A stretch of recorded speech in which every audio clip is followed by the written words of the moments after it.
안녕하세요. 한자서당 훈장입니다. 고전 한자 속에 들어있는 흥미로운 인물 이야기를 소개해 드리겠습니다. 이번에 소개할 인물은 위초고 삼국통일 서진왕조 사마염 일부입니다. 그의 생애와 역사 속에 펼쳐진 이야기를 흥미진진하게 전달하겠습니다. 그가 남긴 역사적 교훈과 의미를 새겨보시기 바랍니다. 바로 시작하겠습니다. 기원 후 189년 후한의 수도는 십상시라 불리는 환관들의 소나귀에서 신음하고 있었다. 그들의 탐욕과 권세는 백성들의 원성을 하늘로 치솟게 했지만 누구도 그들을 막을 힘이 없었다. 황제의 외척하지는 이 혼란을 틈타 환관들을 숙청하려 했으나 오히려 그들의 계략에 빠져 비참한 최후를 맞았다.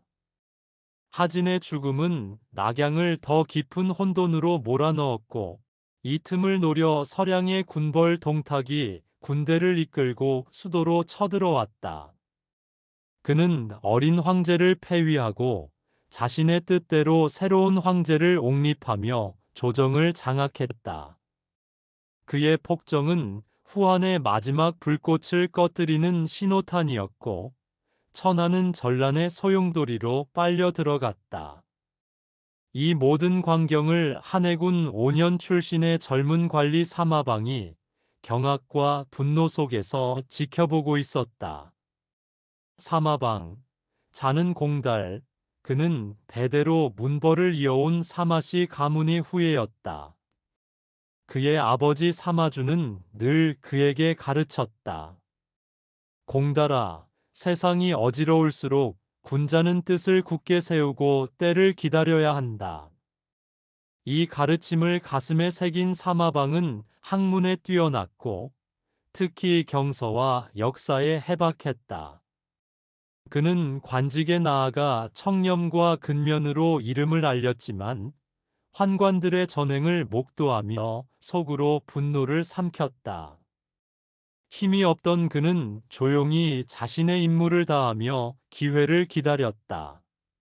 사마방은 어린 시절부터 책과 더불어 자랐다.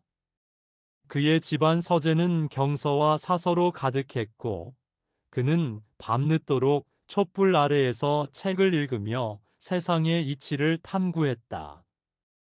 아버지 사마주는 아들의 학문에 대한 열정을 보며 미소 지었지만 항상 신중함을 강조했다.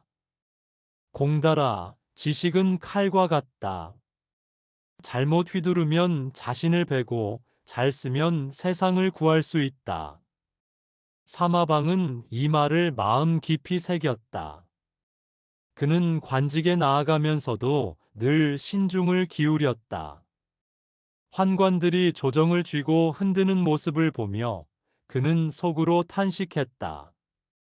후한의 기운이 이리 쇠할 줄이야. 그러나 그는 분노를 겉으로 드러내지 않았다. 그는 동료 관리들과 교류하며 뜻을 같이 하는 이들을 찾았다. 그 중에는 황문씨랑 왕윤도 있었다. 왕윤은 사마방보다 나이가 많았지만 그의 눈빛에는 나라를 바로잡고자 하는 열망이 담겨 있었다. 두 사람은 자주 만나 세상의 혼란을 논하며 마음을 나누었다. 왕유는 사마방에게 말했다. 공달, 지금 조정은 썩은 나무와 같다. 겉으로는 화려하나 속은 이미 벌레가 갉아먹고 있다. 사마방은 고개를 끄덕이며 답했다. 왕공, 하지만 우리에게 힘이 없다면 어찌 이 나무를 바로 세울 수 있겠습니까? 왕유는 미소를 지으며 말했다. 때가 오면 기회도 온다. 우리는 그저 준비해야 한다. 동탁의 등장은 낙양을 공포의 도가니로 만들었다. 그는 반대하는 자들을 무자비하게 처형했고 백성들의 재산을 약탈했다. 낙양의 시장은 활기를 잃었고 거리에는 두려움만이 떠돌았다. 동탁은 사마방의 아들 사마이를 눈여겨보았다. 그는 사마이의 지략과 명성을 듣고 그를 휘하로 끌어들이려 했다. 어느 날 동탁은 사마이를 불러 말했다. 사마에, 너의 학문과 지혜는 천하에 드물다. 내 곁에서 나를 도와 천하를 바로잡아라. 그러나 사마이는 병을 핑계로 정중히 거절했다. 그는 아버지 사마방에게 말했다. 아버지, 동탁은 폭군입니다. 그의 밑에서 일한다면 우리 가문의 명예가 더럽혀질 것입니다. 사마방은 아들의 결정을 지지하며 말했다. 의야, 네가 옳다. 동탁의 폭정은 오래가지 않을 것이다. 우리는 때를 기다려야 한다. 사마이는 고개를 끄덕이며 답했다. 아버지, 저는 이 혼란 속에서도 사마 씨의 이름을 지키겠습니다. 사마방은 아들의 눈빛에서 굳은 결의를 보았다. 그는 자신의 아들이 언젠가 천하를 뒤바꿀 인재가 될 것이라 믿었다.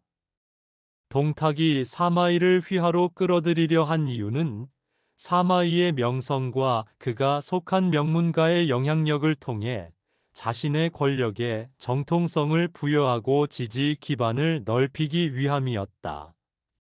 사마이의 가문인 한해 사마씨는 대대로 관직을 지낸 명망 높은 집안으로 그의 할아버지 사마준과 아버지 사마방 모두 고위 관직에 올랐으며 사마의 자신도 젊은 시절부터 총명함으로 널리 알려져 있었다.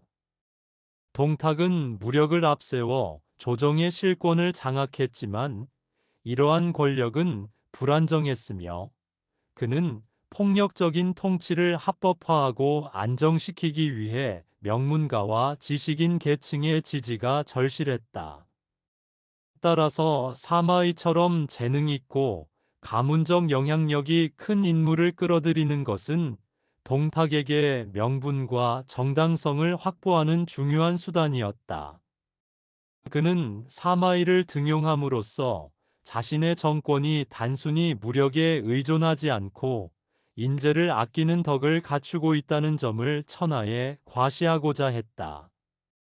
이런 이유로 동탁에게 사마이의 등용은 군사적 목적보다 정치적 목적이 훨씬 더 큰 의미를 지니고 있었다. 동탁의 폭정은 날로 심해졌다. 그는 백성들을 수탈하고 조정의 관리를 마음대로 해임했다. 낙양의 궁전은 그의 군대가 주둔하며 어수선했고 황제는 꼭두각시로 전락했다. 사마방은 이 모든 것을 지켜보며 가슴이 미어졌다. 그는 동탁을 경멸했지만 가문과 자신의 안전을 위해 표면적으로는 순종하며 조정에서 조용히 관직을 유지했다. 그는 동탁의 군대가 백성들을 약탈하는 모습을 보며 속으로 다짐했다. 이 폭정은 반드시 끝나야 한다. 한편 관동의 군벌들이 동탁을 터벌하기 위해 연합군을 결성했다는 소식이 낙양에 퍼졌다. 원소, 조조, 원술 등 이름난 인물들이 군사를 일으켰다. 이 소식은 조정에 충격을 주었고 동탁의 측근들 사이에서도 불안이 번졌다.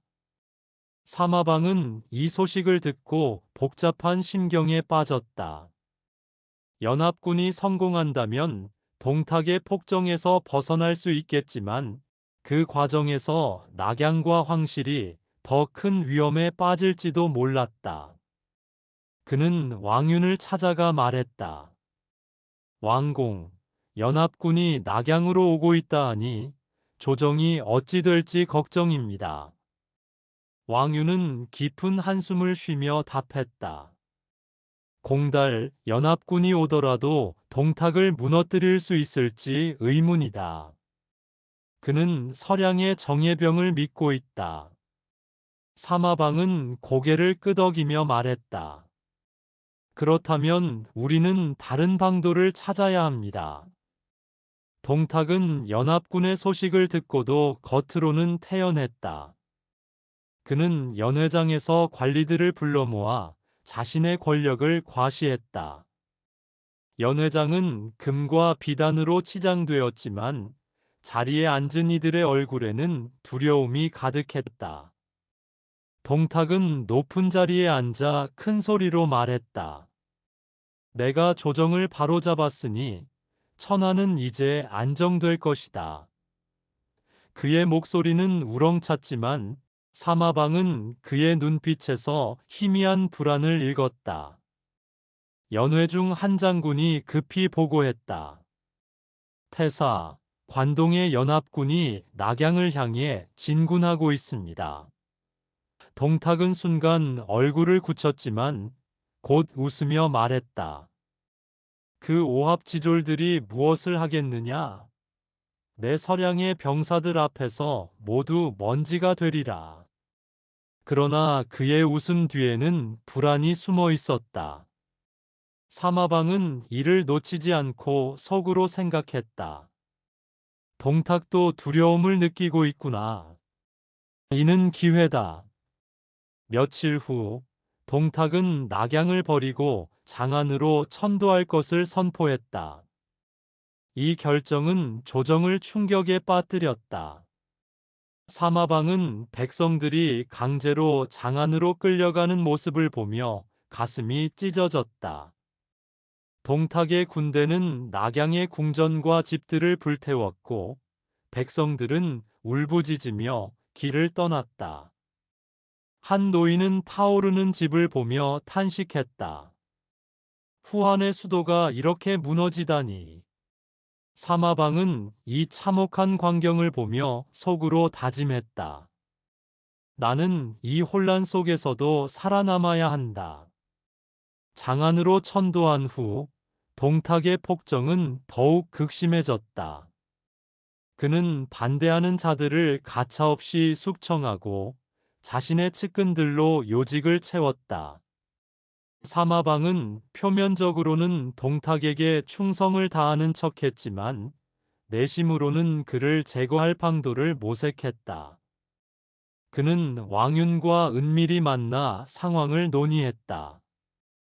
왕윤은 동탁을 깊이 증오했으며 그를 제거할 계책을 세우고 있었다. 어느 날 왕윤은 사마방을 자신의 집으로 불러 조용히 말했다. 공달, 동탁의 폭정이 천하를 망치고 있다. 우리는 그를 제거해야 한다. 사마방은 신중히 답했다. 왕공, 동탁의 세력은 막강합니다.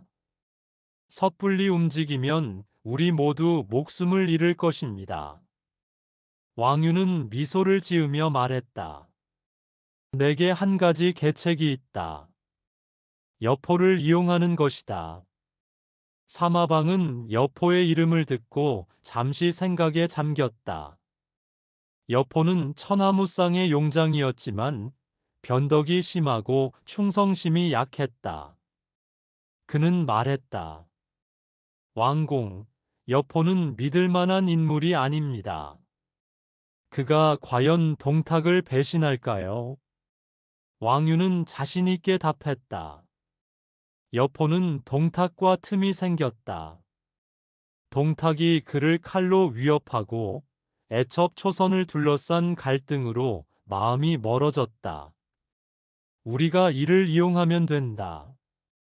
동탁과 여포의 관계는 189년 동탁이 낙양에 들어와 정권을 장악하면서 시작되었다. 여포는 원래 정원 휘하의 장수였으나 동탁이 정원을 제거한 뒤 그를 회유하기 위해 많은 재물과 높은 관직을 제안했다.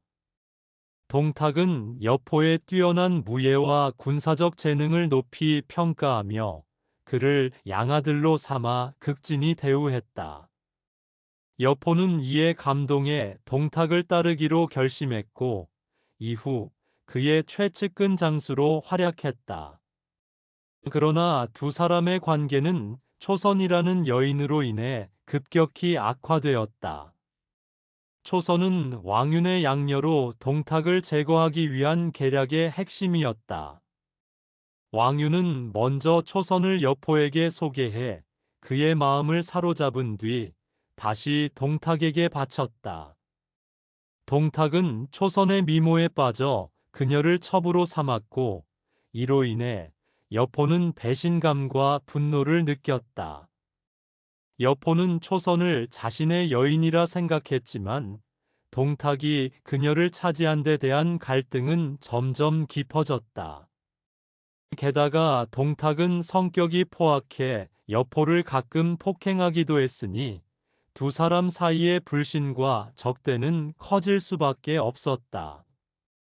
이러한 상황에서 왕윤의 계략이 더해져 결국 여포는 동탁을 배신하고 그를 죽이는 길을 선택하게 되었다. 왕윤은 여포를 자신의 집으로 초대했다. 기원 후 192년의 어느 밤, 왕윤의 저택은 촛불로 은은히 빛났다. 여포는 당당한 모습으로 들어섰지만 그의 눈빛에는 초조함이 묻어났다. 왕윤은 부드럽게 말했다. 봉선, 이렇게 늦은 시간에 찾아와 주어 고맙다. 여포의 자가 봉선이기 때문에 그를 봉선이라고도 부른다. 여포는 건성으로 답했다. 왕공, 무슨 일로 나를 불렀소? 왕윤은 잔을 들며 말했다. 봉선, 최근 동탁이 자네를 어찌 대하는가? 들어보니 사소한 일로 칼을 던지며 자네를 위협했다던데. 여포의 얼굴이 굳어졌다. 그는 이를 갈며 말했다. 그가 나를 의형자라 불렀으면서도 칼을 던지다니. 게다가 초선을 탐내며 내 마음을 짓밟았다. 왕윤은 그의 분노를 보며 속으로 쾌재를 불렀다. 그는 목소리를 낮추며 말했다. 봉선, 동탁은 천하를 어지럽히는 폭군이다. 자네가 초선과 밀통한 것을 알았으니 곧 자네를 제거하려 할 것이다. 여포는 주먹을 꽉 쥐며 낮은 목소리로 말했다. 그렇다면 나는 어쩌라는 것이오? 도망쳐야 한단 말이오? 왕윤은 몸을 앞으로 내밀며 더 낮은 목소리로 속삭였다. 도망쳐서는 안 된다. 역적으로 몰려 끝까지 쫓길 것이다. 유일한 방법은 선수를 쳐서 그를 제거하는 것이다. 여포는 깜짝 놀라 몸을 뒤로 물렸다. 무슨 말을 그렇게 함부로 하시오? 비록 그는 나에게 화를 내기도 하지만 여전히 나의 의부이시오. 그러나 그의 목소리에는 확신이 없었다. 왕윤은 여포의 망설임을 놓치지 않고 부드럽게 말했다. 여포, 충이란 맹목적인 복종이 아니다. 진정한 충이란 나라와 백성을 위하는 것이다. 자네가 그를 제거한다면 천하의 영웅이 될 것이다. 여포는 잠시 침묵했다. 그의 마음은 갈등으로 흔들렸다. 동탁은 그에게 많은 은혜를 베풀었지만 최근의 모욕은 그의 자존심을 짓밟았다. 그는 결국 고개를 끄덕이며 말했다. 왕공, 내 마음이 이미 정해졌다. 동탁을 치겠소. 왕윤은 미소를 지으며 잔을 들었다. 봉선, 자네의 결단이 천하를 구할 것이다. 사마방은 이 소식을 왕윤에게 전해 듣고 조용히 고개를 끄덕였다. 그는 속으로 생각했다. 이제 폭정의 끝이 보이는구나. 하지만 이 뒤에 어떤 혼란이 기다릴지. 그는 동탁 제거 계획에 직접 관여하지 않았지만 왕윤의 의지를 지지했다. 사마방은 조정의 혼란 속에서도 가문을 보존하며 때를 기다렸다. 그는 아들 사마이에게 말했다. 사마의 세상은 더욱 어지러워질 것이다. 우리는 이 혼란 속에서도 살아남아야 한다. 사마이는 고개를 끄덕이며 답했다. 아버지, 저는 사마 씨의 이름을 지키겠습니다. 사마방은 아들의 결의에 미소를 지었다. 그는 천하의 정세가 어떻게 흘러갈지 알 수 없었지만 사마씨 가문이 이 혼란을 뚫고 일어설 것이라 믿었다. 왕윤의 계책은 이제 막 시작되었고 여포의 결단은 동탁의 운명을 뒤바꿀 준비를 하고 있었다. 장안의 밤은 여전히 어두웠지만 그 어둠 속에서 새로운 불씨가 타오르고 있었다. 여포는 여전히 망설이고 있었다. 하지만 그의 주변에는 항상 호위들이 둘러싸고 있고 그의 갑옷은 늘 입고 있어 접근하기가 어렵소. 왕윤이 미소 지으며 대답했다. 이미 계획이 다 준비되어 있어. 며칠 후에 황제께서 회례의식을 거행하시는데 그때 동탁태사는 궁궐로 들어오실 것이요. 우리는 그 길에 복병을 배치하여 그를 제거할 것이요. 여포는 깊은 생각에 잠긴 후 마침내 결심한 듯 고개를 끄덕였다. 좋소. 내가 하겠소. 하지만 만일 실패한다면 왕윤이 단호하게 말했다. 실패 따위는 없을 것이요. 우리는 반드시 성공할 것이요. 192년 4월, 드디어 계획이 실행되는 날이 왔다. 동탁은 평소처럼 호위대를 거느리고 궁궐로 향하고 있었다. 그러나 그는 이번 행차가 자신의 마지막이 될 것이라고는 전혀 예상하지 못했다. 국문 근처에서 여포가 이끄는 부대가 동탁을 기다리고 있었다. 동탁이 수레에서 내리자 여포가 창을 들고 다가갔다. 동탁은 이상함을 느끼고 여포, 무슨 일이냐? 라고 물었지만 그 순간 여포의 창이 그의 가슴을 꿰뚫었다. 동탁은 눈을 크게 뜨고 믿을 수 없다는 표정으로 마지막 말을 내뱉었다. 너까지도.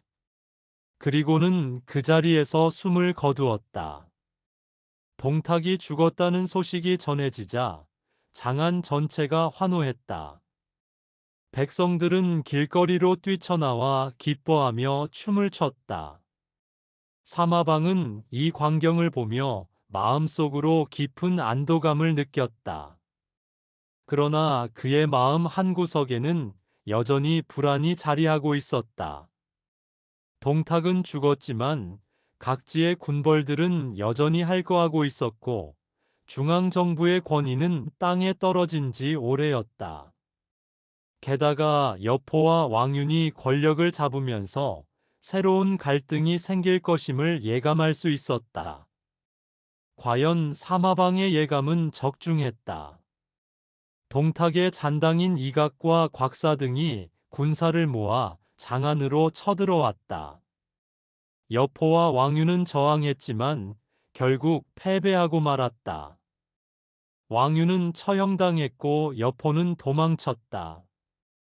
이각과 곽사는 다시 황제를 장악하며 동탁보다 더한 폭정을 펼쳤다. 여포가 동탁을 죽인 뒤 동탁의 부하들은 갈 곳을 잃고 뿔뿔이 흩어졌다. 그중 이각과 곽사는 다른 동탁의 부하들과 함께 왕윤에게 용서를 구했지만 거절당했다. 이에 이들은 복수와 생존을 위해 병사들을 모아 장안으로 진격했다. 당시 여포는 이들을 가볍게 여겨 제대로 대비하지 않았고 결국 이각과 곽사는 장안을 점령하는 데 성공했다. 이후 그들은 황제 헌제와 왕윤을 인질로 잡고 권력을 휘두르기 시작했는데 그 폭정은 동탁을 능가했다. 이각과 곽사는 동탁의 복수를 명분으로 왕윤과 그의 가족을 잔인하게 살해했으며 동탁의 죽음을 기뻐했던 백성들 또한 무자비하게 학살했다. 그들은 황제의 권위를 조금이라도 지키려 했던 동탁과 달리 아무런 통제 없이 약탈과 살인을 자행하며 장안을 지옥으로 만들었다. 부하들의 횡포는 걷잡을 수 없었고 도시 곳곳이 불타고 백성들은 도망쳤다.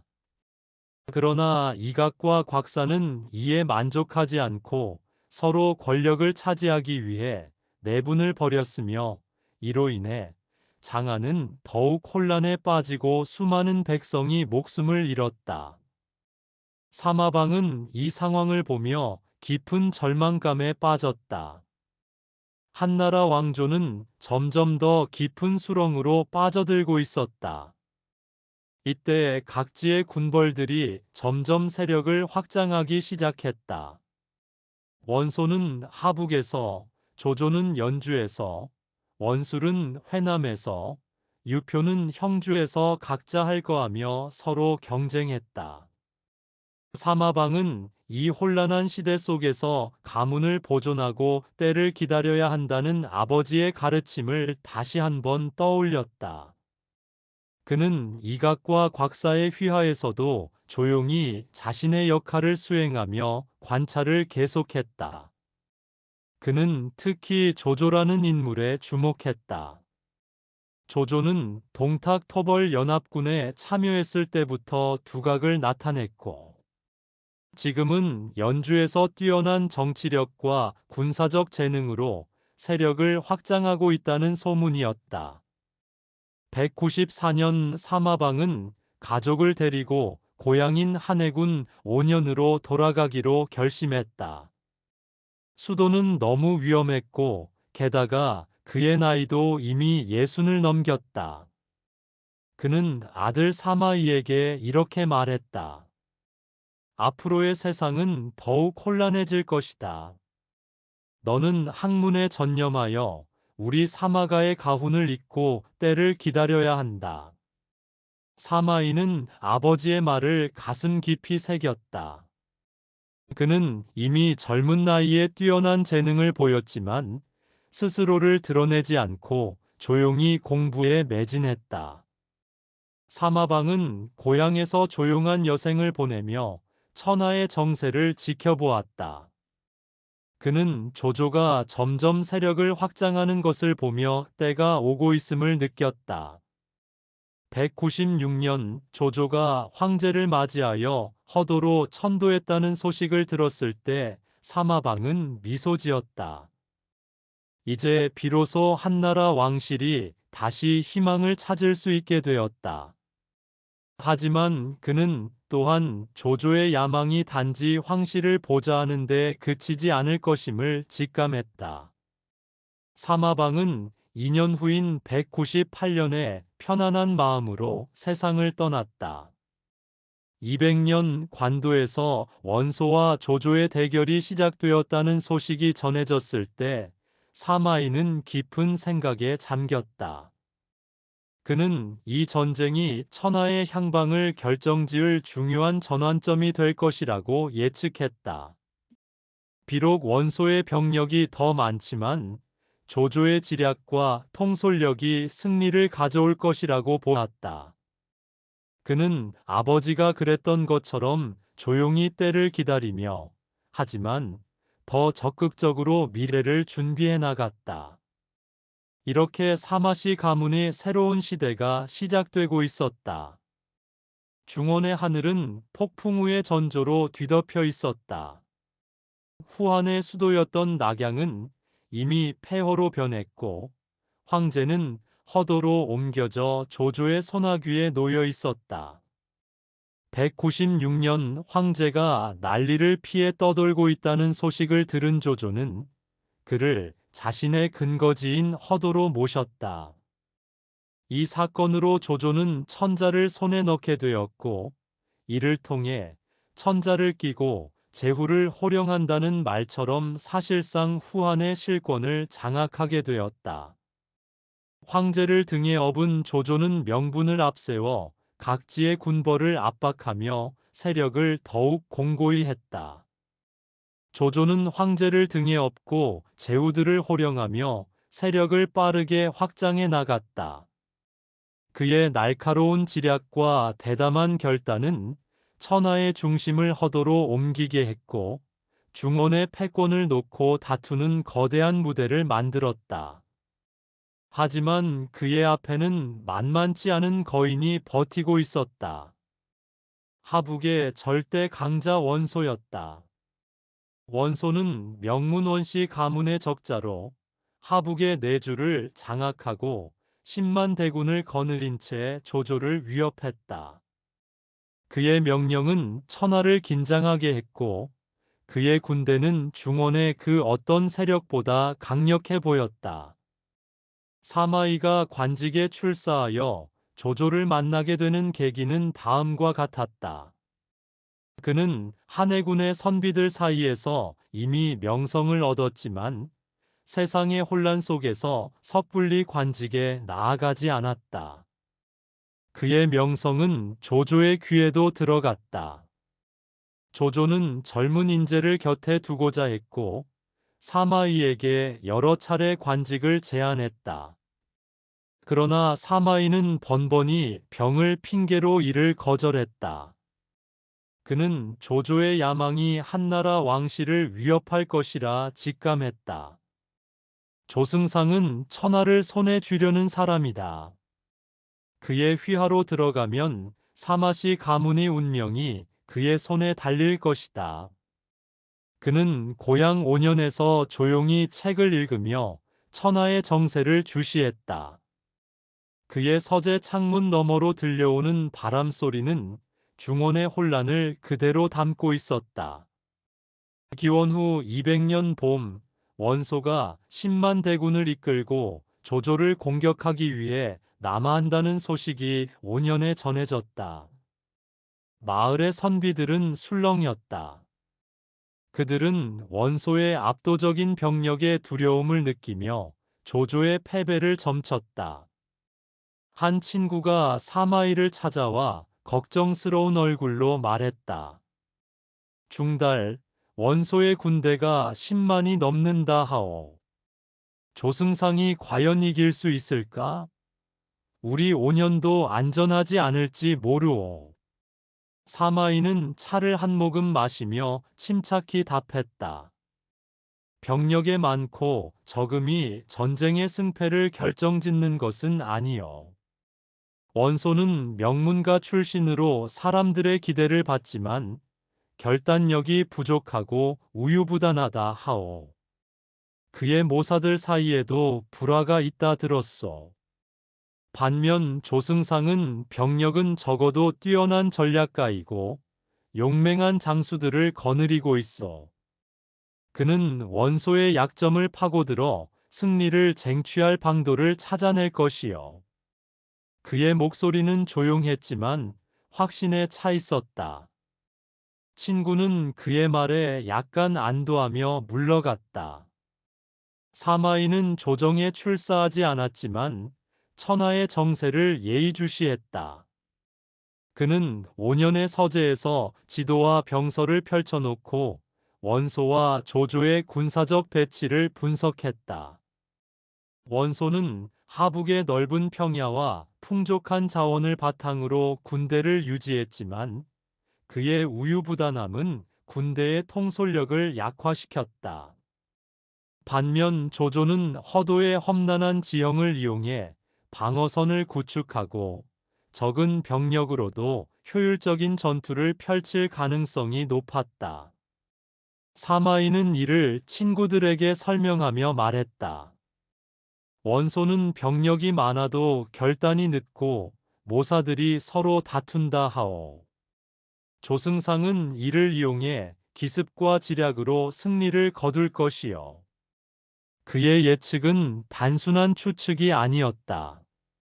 그는 병법서와 과거의 전쟁 기록을 통해 조조의 전략적 우위를 읽어냈다. 관도대전은 예상보다 길어졌다. 원소와 조조의 군대는 관도에서 대치하며 치열한 공방을 벌였다. 몇 달이 지나면서 조조군의 군량 문제가 심각해졌다는 소식이 퍼졌다. 원소는 하북에서 안정적으로 군량을 공급받았지만 조조는 보급선이 길어 어려움을 겪었다. 5년의 선비들은 조조의 패배가 임박했다고 수군거렸다. 그러나 사마이는 흔들리지 않았다. 그는 친구와의 대화에서 말했다. 보급이 끊기는 것은 치명적이지만 조승상은 이를 기회로 바꿀 사람이다. 원소는 자신의 보급선이 안전하다고 믿고 방심할 것이다. 그 틈을 노린다면 승리는 조승상의 것이 될 것이다. 그의 말은 예언처럼 들렸다. 과연 조조는 원소의 군량고가 오소에 있다는 정보를 입수하고 장수 허저에게 정예병을 주어 기습을 명했다.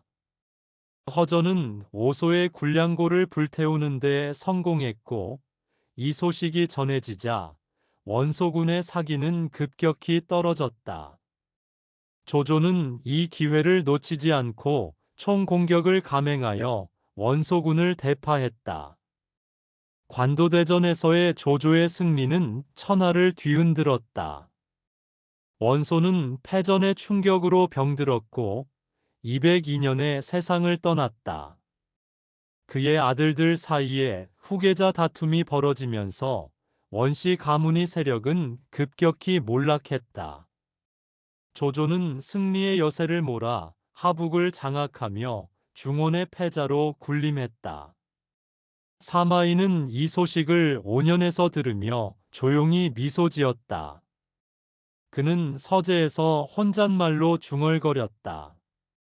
조승상의 시대가 열렸다. 하지만 이 시대는 영원하지 않을 것이다. 한나라의 운명은 풍전등화와 같고 새로운 질서가 필요하다. 그는 조조의 승리를 분석하며 그의 전략적 통찰력에 감탄했지만 동시에 그의 야심이 한나라 왕실을 위협할 것이라 우려했다. 사마이는 더 이상 은거할 수만은 없음을 깨달았다. 그는 천하의 흐름이 자신을 조정으로 불러낼 것이라 예감했다. 205년 조조는 원소의 아들들을 완전히 제압하고 하북 전역을 평정했다. 그의 세력은 중원의 절대적인 중심이 되었다. 사마이는 이 소식을 듣고 깊은 생각에 잠겼다. 그는 아버지 사마방의 가르침을 떠올렸다. 때를 기다리되 기회가 오면 놓치지 말아라. 조조의 권력이 강해질수록 사마이는 자신의 위치를 정해야 할 때가 왔음을 느꼈다. 208년 조조는 다시 사마이를 불렀다. 이번에는 강압적인 방식이었다. 불응하면 죽이겠다는 위협까지 서슴지 않았다. 사마이는 더 이상 피할 수 없음을 깨달았다. 그는 조용히 관직에 나아가기로 결심했다. 사마이는 처음 조조의 부름을 받았을 때 다리를 저는 병이 있다며 거절했다. 조조의 부름을 거절하기 위해 다리를 저는 척 연기했다.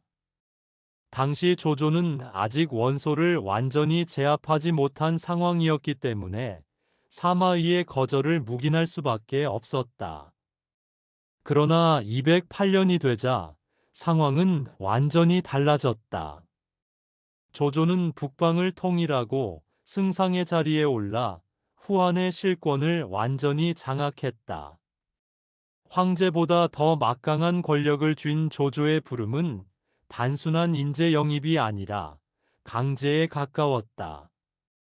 역사 기록에 따르면 조조는 두 번째로 사자를 보내면서 사마이가 여전히 병을 핑계로 오지 않으면 감옥에 가두겠다고 협박했다. 사마이는 이 의도를 간파하고 더는 거절할 수 없다고 판단했다. 이 시점에서 거절은 개인의 신념을 지키는 선택이 아니라 가문 전체를 멸문지화로 몰아넣을 수 있는 위험한 행동이었기 때문이다. 그는 조조의 휘하에서 자신의 능력을 발휘하기 시작했지만 항상 신중했다. 그는 자신의 지략을 드러내지 않고 조조의 신임을 얻기 위해 조심스럽게 행동했다. 그의 뛰어난 학문은 조조의 눈에 띄었고 그는 점차 중요한 직책을 맡게 되었다. 사마이는 조조의 아들들, 특히 조비와 조식의 후계 구도를 예의주시했다. 그는 조비의 냉철한 성격과 조식의 문학적 재능을 비교하며 조비가 황위에 오를 가능성이 높다고 판단했다. 그는 조용히 조비와의 관계를 다지며 미래를 준비했다. 사마이는 자신의 두 아들 사마사와 사마소를 엄격히 교육하며 그들이 사마시 가문의 이름을 이어갈 준비를 시켰다. 그는 저녁이면 아들들에게 병서와 역사를 가르치며 말했다. 세상은 혼란 속에 있다. 너희는 학문과 의지를 갈고 닦아 때를 기다려야 한다. 사마사와 사마소는 아버지의 가르침을 따르며 훗날 위나라의 기둥이 될 기초를 다졌다. 사마이는 조조의 시대에서 조용히 자신의 위치를 다지며 사마시 가문이 새로운 시대를 준비하고 있었다.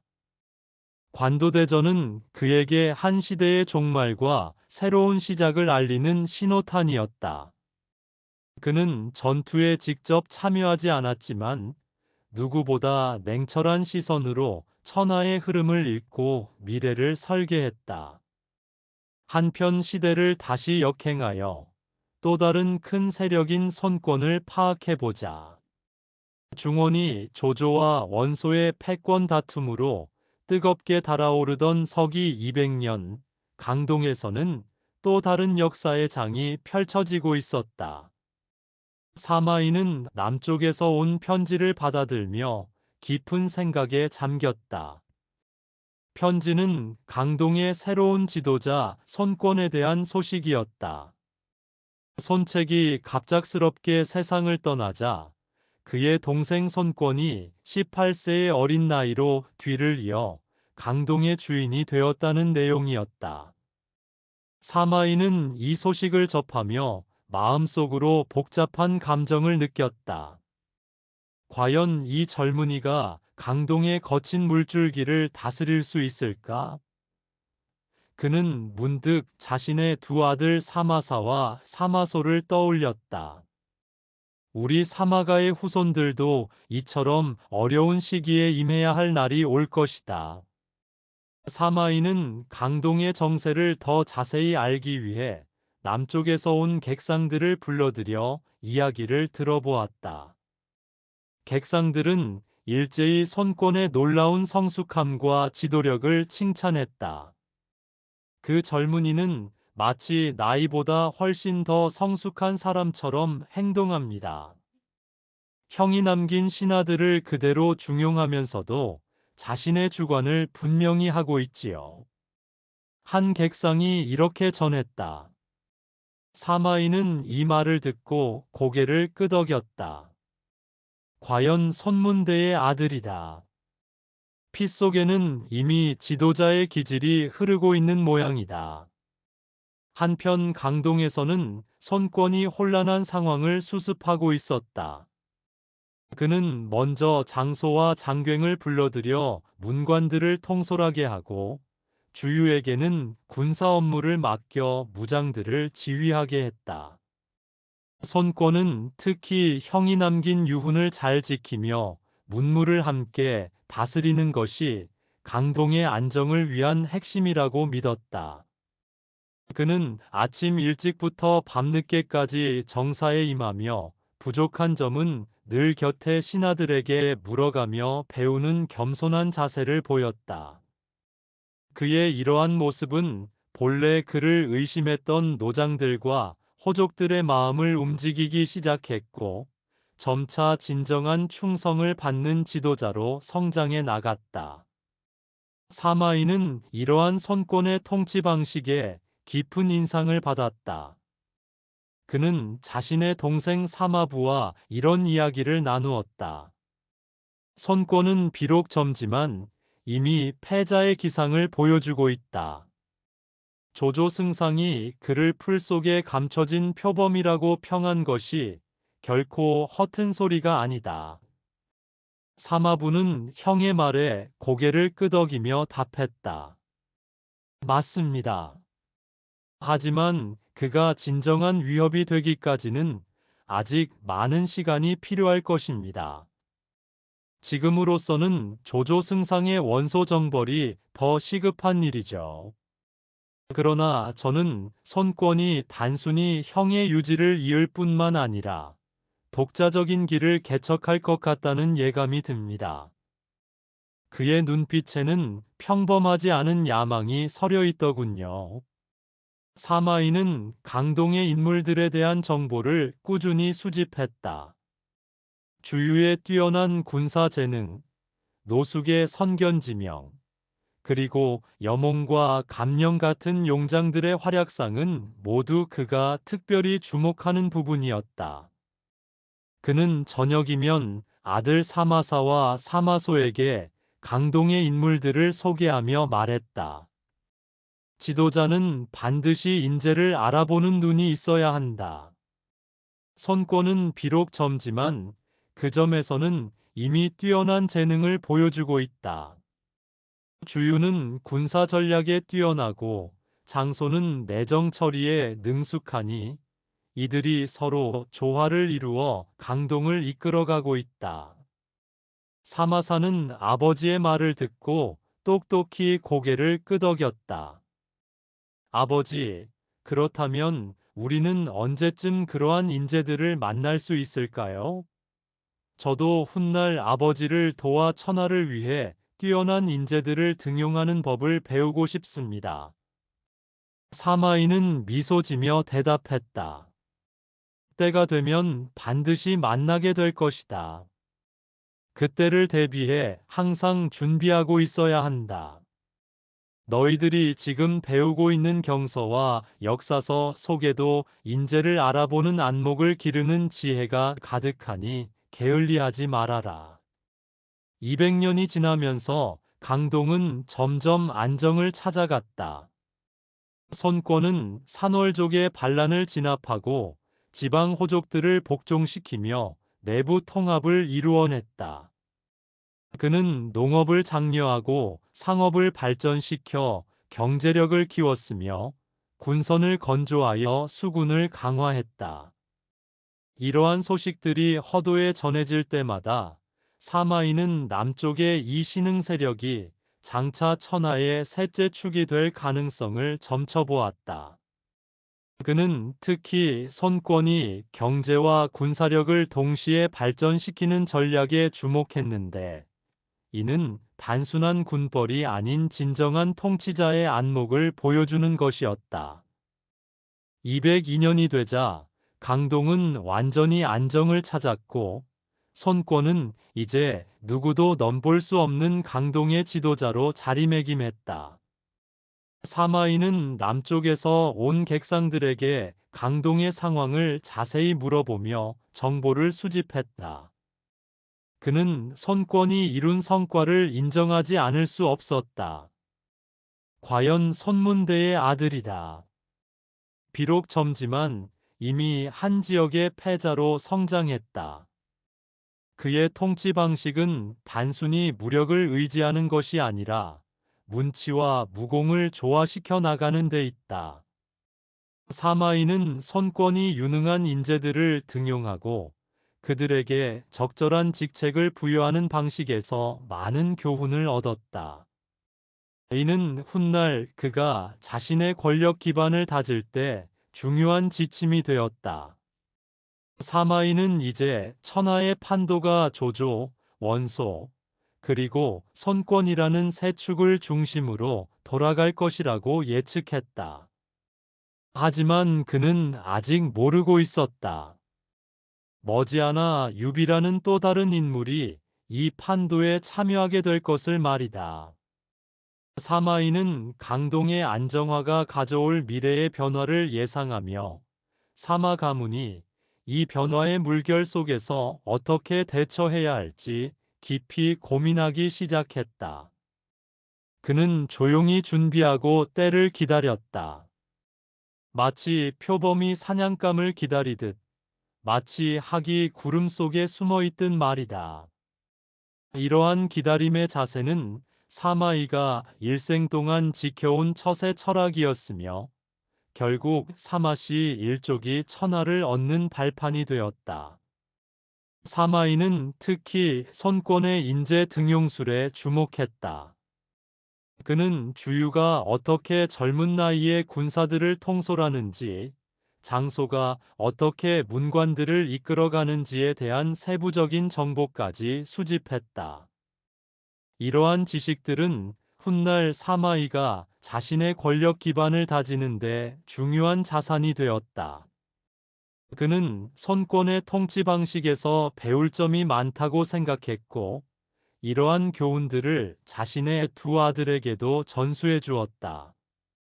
보아라, 손권이 비록 젊지만 유능한 인재들을 알아보고 적재적소에 배치함으로써 강동을 안정시켰다. 이는 단순한 운이 아니라 뛰어난 안목과 판단력의 결과다. 사마사와 사마소는 아버지의 가르침을 깊이 새기며 인재 등용의 중요성을 배워나갔다. 한편 강동에서는 손권이 점점 더 자신감을 가지고 영토를 확장해 나가고 있었다. 그는 여몽을 시켜 황조를 공격하게 하고 강하 일대를 장악하며 세력을 넓혔다. 이러한 움직임은 조조에게도 점차 위협으로 다가오기 시작했고, 결국 훗날 적벽대전이라는 큰 전쟁으로 이어지게 되었다. 하지만 200년 시점에서는 아직 이러한 갈등이 표면화되기 전이었다. 손권은 내부 통합에 주력하며 대외적으로는 신중한 외교 정책을 펼쳤고, 이는 그의 현실 인식과 전략적 사고를 잘 보여주었다. 사마이는 강동의 발전을 지켜보면서 한편으로는 걱정이 되었지만, 다른 한편으로는 이런 강력한 세력이 생겨남으로써 조조의 힘이 분산될 수 있다는 점을 내심 기대하기도 했다. 그는 사마 가문의 미래를 위해 조조의 세력이 절대적이지 않은 상태를 유지하는 것이 유리하다고 판단하고 있었다. 이러한 복잡한 심정 속에서 사마이는 계속해서 정보를 수집하고 분석하며 사마 가문이 이 혼란한 시대를 헤쳐나갈 길을 모색하고 있었다. 그의 머릿속에서는 이미 여러 시나리오가 그려지고 있었고, 각 상황에 대비한 대책을 마련해 나가고 있었다. 이렇게 사마이는 조용하지만 확고한 준비를 통해 사마시 가문의 번영을 위한 초석을 다져나가고 있었다. 서기 200년대 초반, 중원에서는 조조와 원소의 패권 다툼이 절정에 이르렀고, 강동에서는 손권이 점차 세력을 확장해 나가고 있었다. 그러나 유비의 상황은 이들과 달리 여전히 험난한 여정이 계속되고 있었다. 사마이는 허도에서 이러한 천하 정세를 지켜보며 유비라는 인물에 특별한 관심을 기울이고 있었다. 유현덕은 황실의 후예라는 혈통을 가지고 있지만 정작 땅 한 뙤기 없이 떠돌아다니고 있다. 사마이는 유비가 조조에게 의탁했다가 원소에게로 떠난 소식을 접하며 마음속으로 복잡한 감정을 느꼈다. 그는 유비가 비록 군사적 실패를 거듭했지만 관우와 장비 같은 뛰어난 장수들이 변함없이 따르고 있다는 사실에 주목했다. 과연 무슨 매력이 있길래 그런 용장들이 평생을 따라다니는 걸까? 사마이는 동생 사마부와 이런 이야기를 나누었다. 사마부는 형의 질문에 깊이 생각에 잠긴 후 대답했다. 유현덕은 사람을 대하는데 남다른 재주가 있다고 들었습니다. 그의 인의와 신의는 이미 천하에 널리 알려져 있지요. 비록 지금은 어려운 처지에 있지만 아마도 큰 뜻을 품고 때를 기다리는 중인 것 같습니다. 사마이는 이 말을 듣고 고개를 끄덕였다. 과연 그렇다면 유비는 단순한 군벌이 아니라 더 큰 야심을 품고 있는 인물이다. 208년이 되자 상황은 점점 더 흥미롭게 전개되었다. 유비가 신야에 머물면서 제갈량이라는 인물을 삼고초려 끝에 얻었다는 소식이 사마이의 귀에 들어왔다. 사마이는 제갈량에 대해 들어본 적이 있었다. 제갈 공명이라. 그가 바로 수경선생 사마휘가 와룡이라고 칭한 인물이다. 사마이는 이 소식을 접하고 크게 놀랐다. 만약 유비가 진정으로 와룡과 봉추를 모두 얻었다면 이는 결코 가볍게 볼 일이 아니다. 사마이는 제갈량에 대한 더 자세한 정보를 수집하기 시작했다. 그는 제갈량이 남양에 은거하며 학문을 닦고 있었지만 그의 재주는 이미 세간에 널리 알려져 있었다는 사실을 알아냈다. 과연 유현덕이 그를 얻기 위해 3번이나 찾아갔다는 말이 사실이었다. 사마이는 이 소식을 접하며 유비의 인재를 대하는 태도에 감탄하지 않을 수 없었다. 조조도 손권도 그를 얻으려 했지만 실패했다는데 유비만이 그 마음을 움직였다. 이는 유비가 단순한 무장이 아니라 진정한 지도자로서의 자질을 갖추고 있음을 보여주는 증거다. 제갈량이 유비에게 천하삼분지계를 제시했다는 소식은 사마이에게 더 큰 충격을 주었다. 사마이는 이 전략의 뛰어남을 즉시 알아차렸다. 형주와 익주를 차지하여 천하를 삼분한다. 과연 기발한 계획이다. 그는 이 전략이 단순한 공상이 아니라 현실적으로 실행 가능한 계획이라는 점을 깨달았다. 사마이는 저녁마다 아들 사마사와 사마소에게 천하삼분지계를 설명하며 말했다. 제갈량의 이 계획은 단순한 군사 전략을 넘어서는 정치적 안목을 보여주고 있다. 만약 유비가 이 계획대로 움직인다면 그는 조조와 손권에 이어 제3의 세력으로 성장할 것이다. 이는 천하의 판도를 완전히 바꿀 중대한 사건이 될 것이다. 사마사는 아버지의 말을 듣고 깊이 생각에 잠겼다. 아버지, 그렇다면 우리 사마가는 이 변화에 어떻게 대처해야 합니까? 사마이는 미소 지며 대답했다. 우리는 조용히 지켜보며 때를 기다려야 한다. 이 혼란한 시대에 서두르는 자는 결국 실패하고 인내하는 자가 최후의 승리를 거두는 법이다. 사마이는 유비가 마침내 형주의 자리를 잡으며 한실의 명맥을 이으려는 야심을 드러내기 시작했다는 소식을 접했다. 유비가 유표로부터 형주의 일부를 물려받았다는 소식은 사마이로 하여금 미래의 정세를 재평가하게 만들었다. 이제 천하는 진정으로 세 갈래로 갈라질 것 같다. 사마이는 이 변화가 사마 가문에 어떤 영향을 미칠지 깊이 고민하기 시작했다. 그는 유비의 성격과 지도력 스타일에 특별한 관심을 기울였다. 유비가 비록 군사적 재능은 부족하지만 사람을 모으고 신임을 얻는 데는 뛰어난 재주가 있다는 점을 알아차렸다. 유현덕은 마치 고조 유방과 같다. 직접 전투를 지휘하는 능력은 부족할지라도 인재를 등용하고 활용하는 데는 남다른 재능이 있다. 사마이는 유비의 이러한 특성이 장차 큰 세력을 이루는 밑거름이 될 수 있다고 보았다. 그는 저녁 식사 후 가족들을 모아놓고 유비의 인재 등용술에 대해 설명했다. 유비는 관우, 장비, 조자룡 같은 뛰어난 장수들을 얻었을 뿐만 아니라 제갈량 같은 현명한 군사까지 모셔왔다.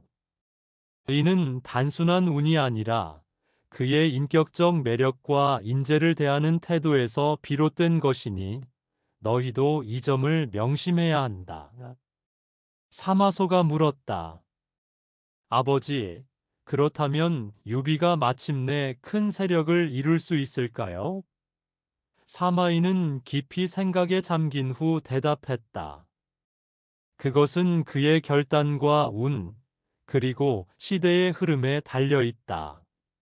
하지만 한 가지 분명한 것은 그의 부상이 천하의 판도를 완전히 바꿀 것이라는 점이다. 한편 유비는 제갈량의 도움을 받아 점차 세력을 확장해 나가고 있었다. 그는 형주에서 인심을 얻기 위해 노력했고 백성들을 어루만지며 인의를 베풀었다. 이러한 소식들이 허도에 전해지자 사마이는 더욱 흥미롭게 지켜보았다. 과연 황실의 후예다운 행보다. 백성들의 마음을 얻는 것이야말로 진정한 패자의 길이다. 사마이는 유비의 이러한 통치 방식이 장차 큰 힘을 발휘할 것이라고 예측했다. 그는 아들들에게 말했다. 무력과 지략만으로는 천하를 다스릴 수 없다. 진정한 패자는 백성들의 마음을 얻어야 하니 유비의 이러한 행보는 우리가 배워야 할 점이 많다. 사마사와 사마소는 아버지의 가르침을 깊이 새기며 유비의 행보를 주의 깊게 지켜보았다. 사마이는 조조가 유비의 성장을 어떻게 바라보고 있을지 궁금해했다. 어느 날 그는 조조를 아련하던 자리에서 유비에 대해 언급했다. 제갈량은 207년 유비의 삼고초려에 응해 유비의 휘하로 들어온 이후 유비는 군웅들의 관심 인물이 되어 있었다. 승상님, 유비가 제갈량을 얻어 형주에서 점차 세력을 확장하고 있다고 들었습니다. 그의 세력이 점점 커지고 있는데 이에 대해 어떻게 생각하시나요? 조조는 잠시 침묵하더니 대답했다. 유현덕은 여우처럼 교활하지만 범처럼 위험한 인물이요. 비록 지금은 작은 세력에 불과하지만 그가 제갈량을 얻은 것은 마치 호랑이에게 날개를 달아주는 것과 같소. 그는 황실의 후예라는 이름값을 하고 있어 더욱 위험하오. 조조의 눈빛에는 뚜렷한 걱정이 스쳐 지나갔고 그의 마음속에는 이미 유비를 제거할 계획이 온양되고 있었다. 사마이는 이 대화를 통해 조조가 유비를 상당히 위험한 존재로 보고 있다는 사실을 알 수 있었다. 조조도 유비의 성장을 경계하고 있다. 이는 흥미로운 일이다. 사마이는 이 세력 균형이 사마 가문에게 유리하게 작용할 수 있다고 생각했다. 그는 조정에서 집으로 돌아온 후 사마부와 이 이야기를 나누며 말했다. 조조와 유비가 서로를 경계하고 대립한다면 이는 우리에게 기회가 될 수도 있다.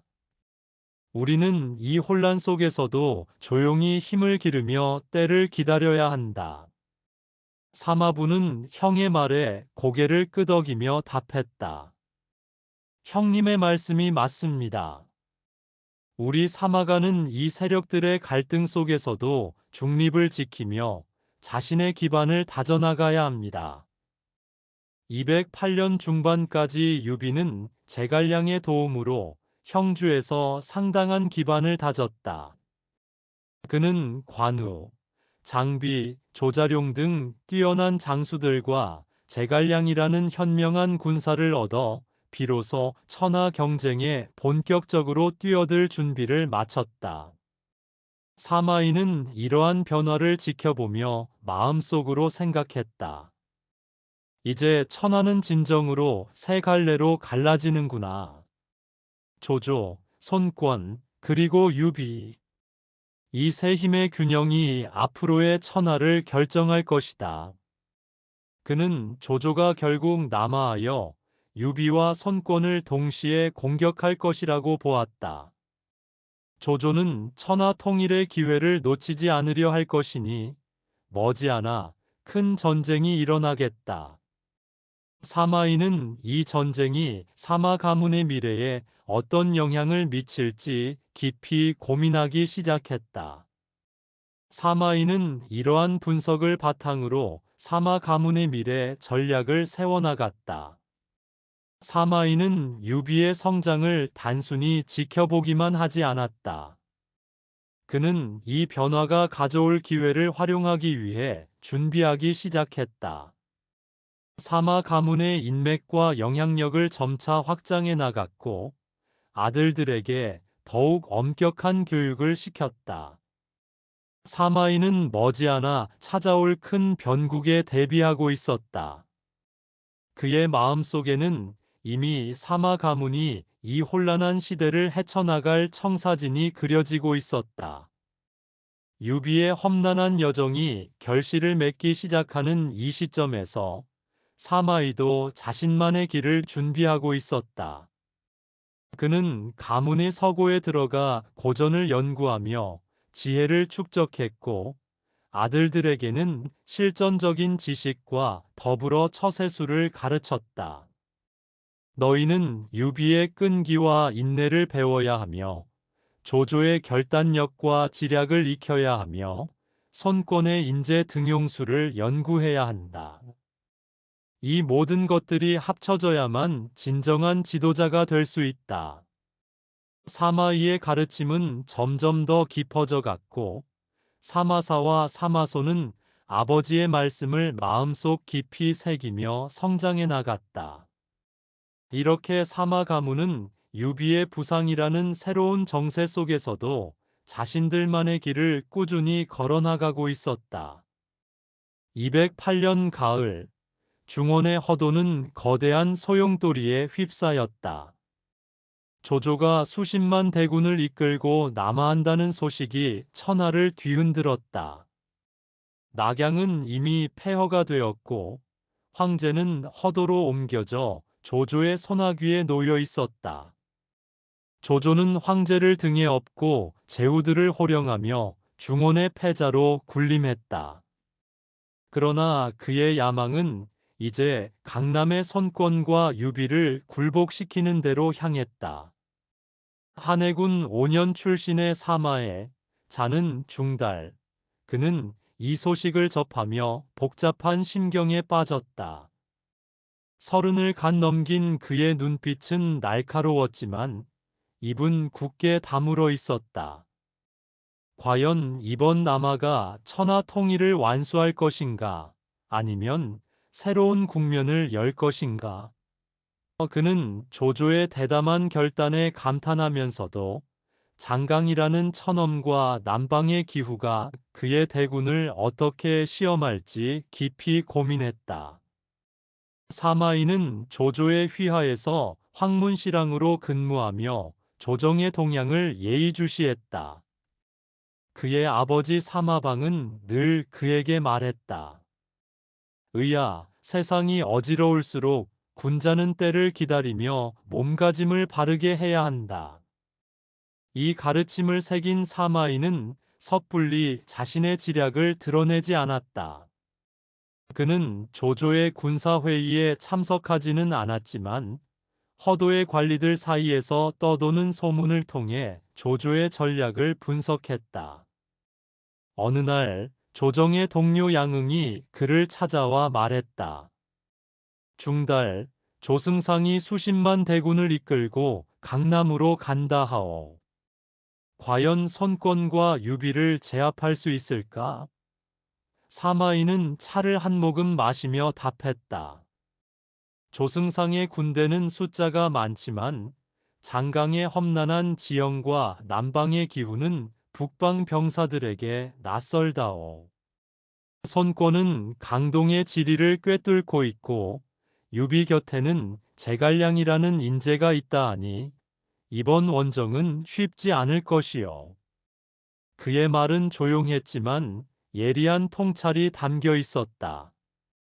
양응은 그의 말에 고개를 끄덕이며 물러갔다. 허도의 조정은 조조의 남하 소식으로 술렁였다. 관리들은 그의 승리를 점쳤지만 사마이는 마음속으로 다른 그림을 그렸다. 그는 서재에서 병법서와 지도를 펼쳐놓고 강남의 지형을 분석했다. 장강은 천연의 요새였고 강동의 습한 기후는 북방 병사들에게 큰 부담이었다. 그는 혼잣말로 중얼거렸다. 조승상의 군대는 강력하지만 수전에 약하다. 선권과 유비가 이를 이용한다면 큰 위협이 될 것이다. 그의 예감은 곧 현실로 드러났다. 강동에서는 조조의 남하 소식이 전해지자 큰 혼란이 일었다. 선권은 주유와 노숙을 비롯한 신하들을 긴급히 소집해 회의를 열었다. 주유는 단호히 말했다. 조조의 대군은 숫자가 많지만 그들은 수전에 익숙지 않다. 장강의 지형을 이용하면 반드시 약점을 드러낼 것이다. 노숙은 신중한 태도로 말했다. 주공, 조조의 군대는 막강하다. 싸움보다는 화친을 고려해야 할지도 모른다. 그러나 선권은 눈빛을 굳히며 말했다. 강동의 산하는 내 조상이 피로 지킨 땅이다. 조조에게 굴복할 수는 없다. 결전을 준비하라.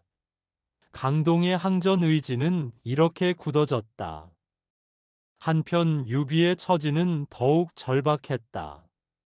그의 군대는 조조의 대군에 비해 턱없이 약했고 퇴로마저 막혀 있었다. 제갈량이 이 위기 속에서 선권과의 연합을 제안했다. 주공, 지금 유일한 길은 선권과 손을 잡는 것이다. 제가 강동으로 가서 연합을 성사시키겠습니다. 유비는 제갈량의 말에 고개를 끄덕였다. 공명, 그대의 지혜에 모든 것을 맡기겠소. 제갈량은 즉시 강동으로 향했다. 사마이는 허도에서 이 소식을 전해 듣고 깊이 놀랐다. 제갈량이라. 그의 이름은 익히 들었지만 이번에 그가 직접 나선다면 천하의 판도가 바뀔지도 모른다. 그는 제갈량의 명성을 떠올렸다. 유비 곁에서 전략을 세우는 이 젊은 책사는 이미 조정에서도 소문난 인물이었다. 사마이는 그의 움직임이 이번 전쟁의 흐름을 뒤바꿀 가능성을 직감했다. 제갈량이 강동에 도착하자 그는 주유와 노숙을 만나 연합의 필요성을 설득했다. 주유는 처음 유비의 약한 세력을 경계했지만 제갈량의 논리와 냉철한 분석에 끌렸다. 제갈량은 말했다. 조조의 군대는 숫자가 많지만 장강의 물결과 강동의 바람을 알지 못한다. 우리 연합군이 힘을 합치면 반드시 그를 격파할 수 있다. 주유는 그의 말에 고개를 끄덕였다. 좋소. 유비와 손을 잡아 조조를 치겠소. 이렇게 유비와 손권의 연합이 성사되었다. 그들은 적벽에서 조조의 대군을 맞아 싸울 준비를 시작했다. 사마이는 이 소식을 허도에서 접하며 전율을 느꼈다. 이제 진정한 대결이 시작된다. 조승상의 자신감이 이번에는 독이 될지도 모른다. 그는 조조의 군사회의에서 흘러나오는 소식을 주의 깊게 들었다. 조조는 당당히 말했다. 이번 남한은 천하를 통일하는 마지막 걸음이다. 손권과 유비를 한꺼번에 제압하면 더 이상 전란은 없을 것이다. 그러나 사마이는 그의 눈빛에서 희미한 불안을 읽었다. 장강의 천엄을 과소평가한 것이 화를 부를지도 모른다. 그는 입을 굳게 다물었다. 적벽에서의 전투 소식이 허도에 전해지기 시작했다. 조조의 수군은 수적으로 우세했지만 장강의 급류와 강동의 바람에 적응하지 못했다. 주유는 이를 이용해 화공 작전을 준비했다. 그는 황계에게 조조의 진영으로 가서 항복하는 척하도록 지시했다. 황계는 조조의 진영에 도착해 항복 의사를 밝혔다.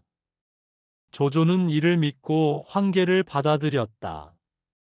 그러나 이는 주유의 함정이었다. 황계는 불타는 배를 이끌고 조조의 함대를 향해 돌진했고 순식간에 조조의 수군은 불바다로 변했다. 사마이는 이 소식을 접하며 탄식했다. 아이쿠, 조승상의 자신감이 화를 불렀구나. 장강의 지형을 무시한 대가가 이토록 크다니. 조조의 군대는 화공과 연합군의 협공에 대패했고 그는 간신히 목숨만 건져 북으로 퇴각했다. 사마이는 이 패전 소식을 들으며 복잡한 감정을 느꼈다.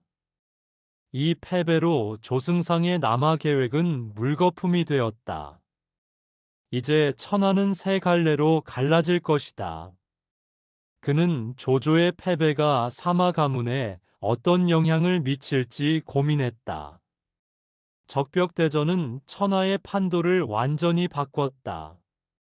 조조는 더 이상 남하할 힘을 잃었고 유비와 손권은 각자의 세력을 보존했다. 사마이는 이 전투의 교훈을 깊이 새겼다. 그는 아들 사마사와 사마소에게 말했다. 이번 전투에서 우리는 세 가지를 배워야 한다. 첫째, 지나친 자신감은 패배를 부른다. 둘째, 지형과 기후를 무시하면 실패한다. 셋째, 적과의 연합은 때로 승리의 열쇠가 된다. 사마사와 사마소는 아버지의 가르침을 새기며 천하의 정세를 관찰했다. 조조는 적벽에서의 패배를 받아들이기 힘들었지만 현실을 직시하고 북으로 돌아와 힘을 모았다. 그는 사마이를 불러 앞으로의 계획을 논의했다. 중달, 이번 패배는 뼈아프다. 앞으로 어찌해야겠소? 사마이는 신중히 답했다. 승상님, 지금은 내치를 다지는 것이 우선입니다. 강동과 유비의 세력이 커졌지만 그들 사이에도 갈등이 생길 것입니다. 그 틈을 노리며 힘을 키워야 합니다. 조조는 그의 조언에 고개를 끄덕였다. 사마이는 조조의 신임을 얻으며 점차 중요한 직책을 맡았다. 그는 조조의 아들들, 조비와 조식의 후계 구도를 주시하며 조비가 황위에 오를 가능성을 예측했다. 그는 조비와의 관계를 조심스럽게 다지며 사마 가문의 미래를 준비했다. 유비는 적벽 대전의 승리로 형주에서 입지를 굳혔고 제갈량의 조언으로 서촉을 향한 계획을 세웠다. 손권은 강동의 안전을 확보하며 남방 확장을 꾀했다. 사마이는 이 변화를 지켜보며 생각했다. 삼국시대가 본격적으로 시작되었다. 이 균형과 갈등 속에서 사마 가문은 살아남아야 한다. 그는 조조의 시대에서 자신의 위치를 다지며 사마씨의 새로운 시대를 설계했다. 적벽대전은 천하의 운명을 결정한 전환점이었고, 사마이는 이 흐름 속에서 가문의 미래를 준비했다. 적벽대전은 천하를 뒤흔들며 새로운 국면을 열었다. 조조의 대군은 장강의 불길 속에서 괴멸되었고, 유비와 손권은 각자의 세력을 굳건히 지키며 중원의 균형을 재편했다. 허도의 조정은 이 패배로 술렁이었지만 한해군 5년 출신의 사마이는 이 소식을 접하며 깊은 사색에 잠겼다.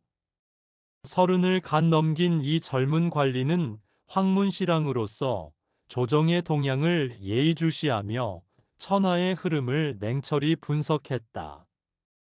돌아가신 그의 아버지 사마방은 생전에 늘 그에게 가르쳤다. 사마의 세상이 어지러울수록 군자는 침착히 때를 기다리며 몸가짐을 바르게 해야 한다.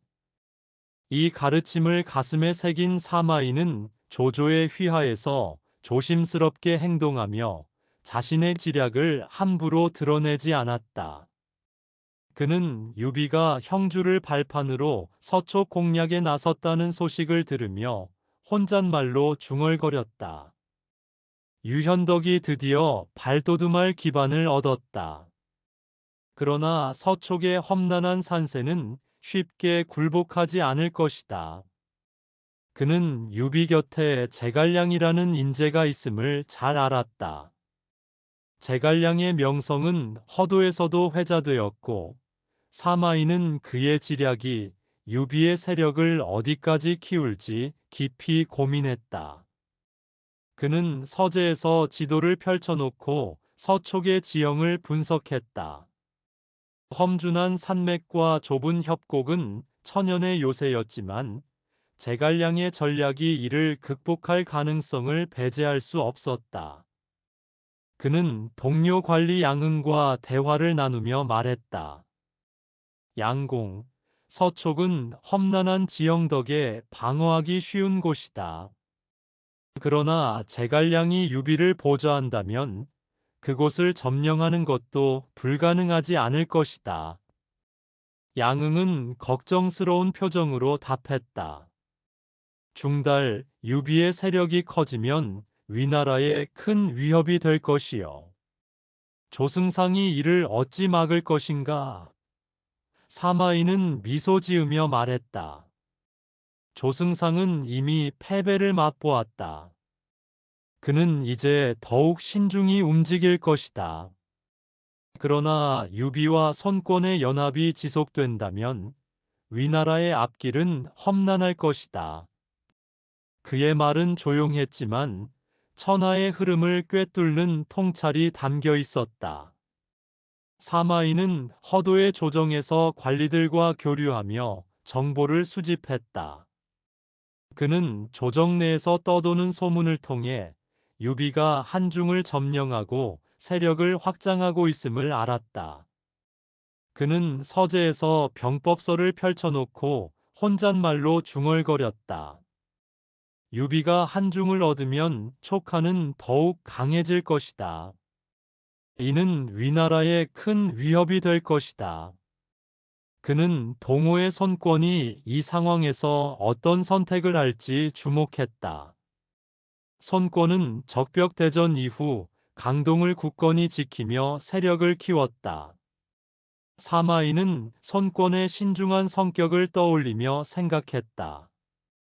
손권은 당분간 위나라와 촉한 사이에서 균형을 유지하려 할 것이다. 그러나 그의 야심도 만만치 않다. 219년 유비가 한중왕에 등극했다는 소식이 허도에 전해지자 조정은 충격에 빠졌다. 조조는 분노를 터뜨렸다. 한실의 후예라 자칭하며 왕을 참칭하다니. 이는 명백한 반역이다. 사마이는 조조의 분노 뒤에 숨은 불안을 읽었다.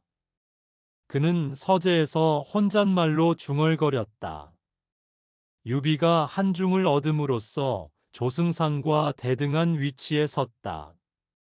이제 손권의 동호가 어떤 선택을 할지 주목해야 한다. 그는 동호의 동향을 알아보기 위해 허도의 정보원들에게 귀를 기울였다. 손권은 위나라와 촉한 사이에서 줄타기를 하고 있었다. 사마이는 이를 보며 생각했다. 손권은 아직 황제를 참칭할 준비가 되지 않았다. 그는 기회를 엿보고 있을 것이다. 조조의 건강은 날로 악화되었다.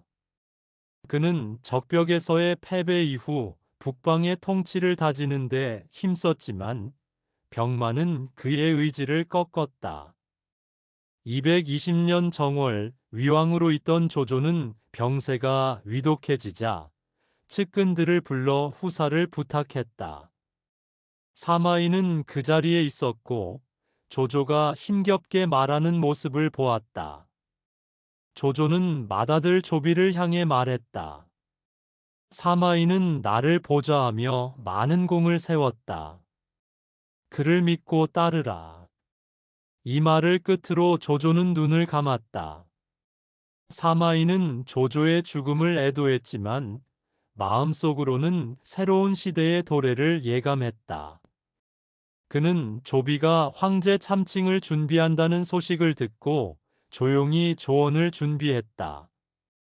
그는 조비를 찾아가 말했다. 폐하, 한실의 명맥을 잇는 것이 중요합니다. 헌제로부터 선양을 받아 정통성을 확보해야 민심을 얻을 수 있습니다. 조비는 그의 조언을 받아들여 한나라 헌제로부터 선양을 받는 형식을 취했다. 220년 10월, 조비는 황제에 올라 국호를 위로 정하고 연호를 황초로 선포했다. 이 소식이 촉한에 전해지자 유비는 격분했다. 조비가 감히 한실의 재위를 찬탈하다니. 그는 조비의 즉위를 반역으로 규정하고 221년에 스스로 황제에 올라 국호를 한이라 정했다. 촉한의 백성들은 이를 촉한이라 불렀다. 사마이는 이 소식을 접하며 고개를 저었다. 유비도 황제를 참칭했다. 이제 천하는 세 갈래로 완전히 갈라졌다. 그는 동호의 손권이 어떤 길을 택할지 주목했다. 손권은 처음 위나라에 표면적으로 복종했지만 속으로는 독자적인 길을 모색했다. 그는 강동의 내정을 다지며 세력을 키웠다. 사마이는 손권의 신중한 행보를 분석하며 생각했다. 손권은 아직 때가 아니라고 판단한 것이다. 그러나 그는 언젠가 황제를 참칭할 것이다. 과연 229년 손권은 무창에서 황제에 올라 국호를 오라 정했다. 이로써 위, 촉, 오 삼국이 천하를 나누는 시대가 정식으로 열렸다. 사마이는 이 변화를 지켜보며 사마 가문의 미래를 위한 계획을 세웠다. 그는 아들 사마사와 사마소에게 말했다. 천하는 세 나라로 나뉘었지만 이 균형은 영원하지 않다. 언젠가 통일의 시대가 올 것이니 우리는 그날을 준비해야 한다. 그는 조비의 신임을 받아 점차 중요한 직책을 맡았다. 그는 내정에서 백성들의 민심을 다독이고 군사에서는 국경 방어를 강화했다. 조비는 그의 능력을 높이 평가하며 말했다. 사마이는 국가의 기둥이다. 사마이는 이 칭찬에 기뻤지만 항상 겸손을 유지했다. 사마이는 조조의 부름을 받아 처음 조정에 나왔을 때 문학연이라는 직책을 맡았다.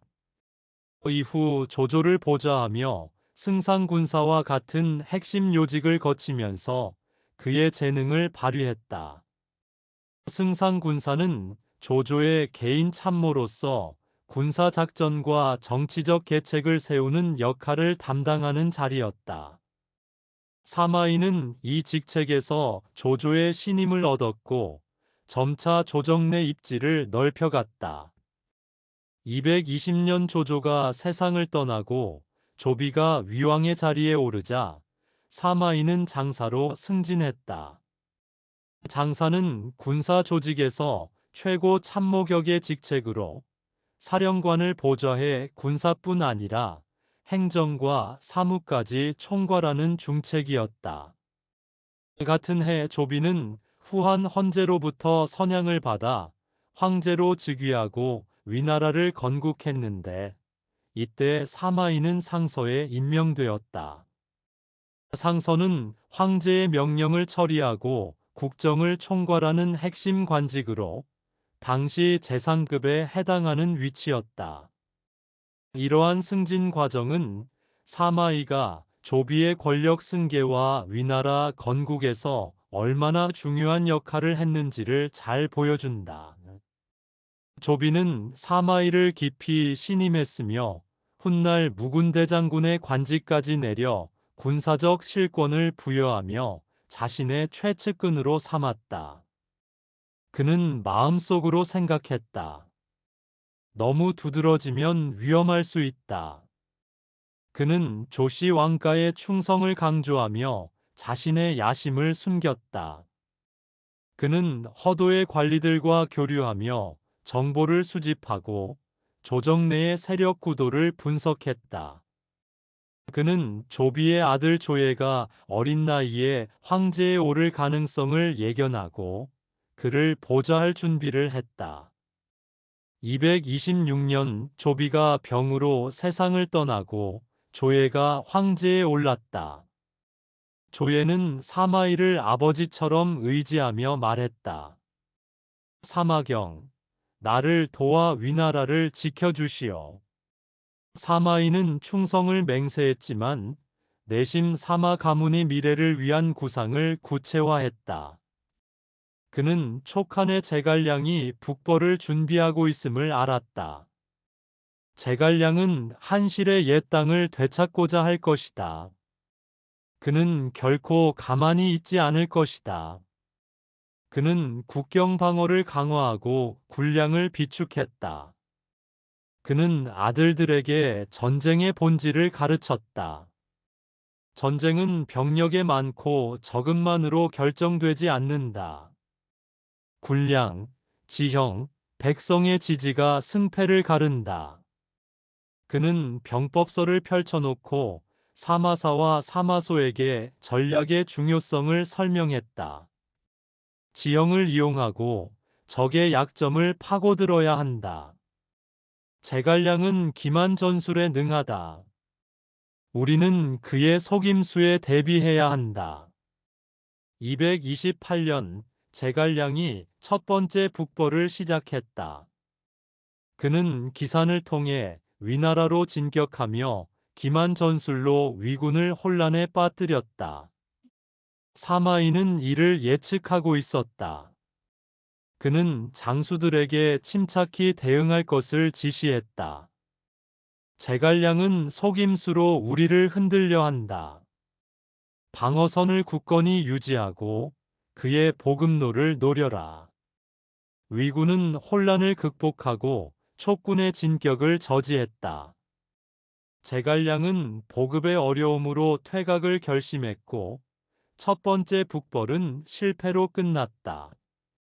사마이는 이 승리로 조정 내 입지를 강화했지만 제갈량이 포기하지 않을 것임을 알았다. 그는 동료 관리에게 말했다. 제갈량은 반드시 다시 올 것이다. 우리는 더욱 철저히 준비해야 한다. 그는 국경 방어를 재정비하고 정보원들을 통해 촉한의 동향을 면밀히 살폈다. 229년 제갈량은 두 번째 북벌을 시작했다.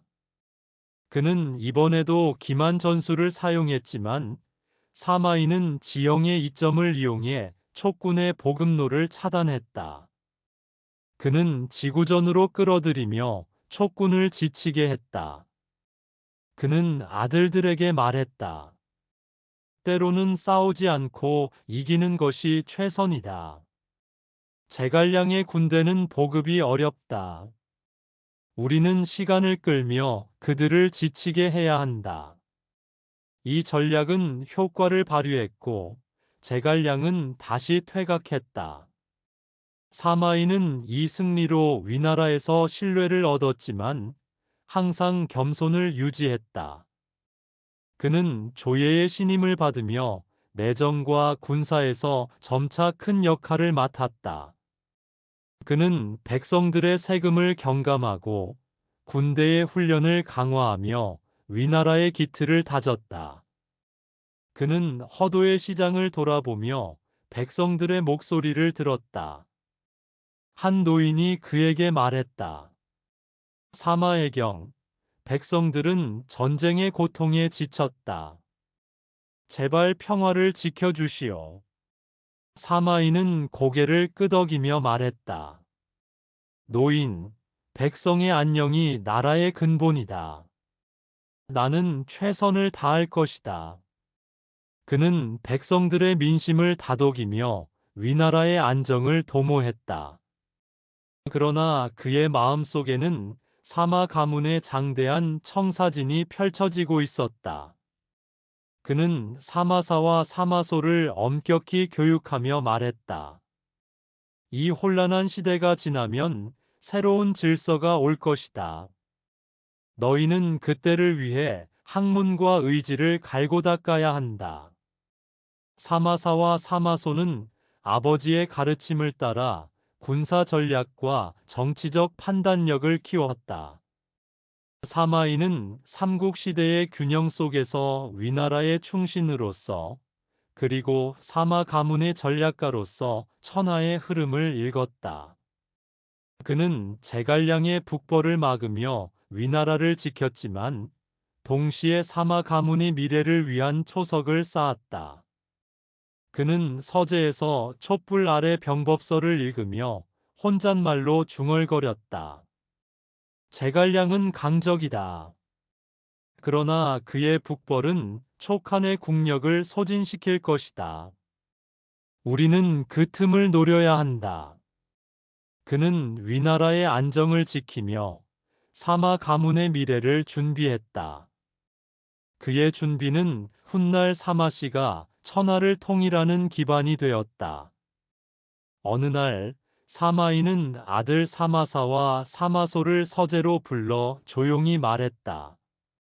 우리 사마가는 위나라를 섬기며 충성을 다하지만 결코 겸손과 신중을 잃어서는 안 된다. 조시 왕가의 신임은 쉽게 얻은 것이 아니며 한 번의 실수는 모든 것을 물거품으로 만들 수 있다. 사마사가 눈을 빛내며 물었다. 아버지, 어찌하여 조씨 일족은 항상 우리를 의심하는 것입니까? 사마이는 깊은 한숨을 쉬며 답했다. 권력은 본래 그러한 법이다. 우리가 힘을 키우는 것을 두려워하는 것은 당연한 이치니 그들의 의심을 이해하고 더욱 충성을 다해야 한다. 그러나 마음속으로는 항상 더 큰 그림을 그려야 한다. 그의 말은 무게가 있었고 사마사와 사마소는 아버지의 가르침을 깊이 새겼다. 사마이는 허도의 조정에서 조비의 신임을 얻으며 내정과 군사에서 점차 중요한 역할을 맡았다. 그는 백성들의 민심을 다독이고 군대의 훈련을 강화하며 위나라의 기틀을 다졌다. 그러나 그는 항상 조심스러웠다. 그는 동료 관리 양흥과 대화를 나누며 말했다. 양공, 권력은 칼과 같다. 잘못 휘두르면 자신을 베고 잘 쓰면 천하를 얻는다. 우리는 항상 법도의 테두리 안에서 행동해야 한다. 양응은 그의 말에 고개를 끄덕이며 답했다. 중달, 그대의 신중함은 참으로 본받을 만하다. 사마이는 조정 내에서 정보원들을 통해 삼국의 동향을 면밀히 살폈다. 그는 촉한에서 제갈량이 유비의 뒤를 이은 유선을 보좌하며 한실의 옛 땅을 되찾기 위해 북벌을 준비하고 있음을 알았다. 이 시기 유비는 안타깝게도 유명을 달리했다. 형주를 지키던 관우는 조조의 세력에 맞서 번성에서 치열한 전투를 벌였고 우금을 사로잡는 등 큰 승리를 거두었다. 그러나 그는 이 승리에 도취되어 방심했고 그 틈을 노린 오나라 손권이 조조와 밀약을 맺고 명장 여몽을 시켜 형주를 기습했다. 관우의 본거지는 순식간에 함락되었고 그의 부하들은 싸움도 하지 않고 항복했으며 관우는 도망치다 여몽의 부하에게 붙잡혀 처형당했다.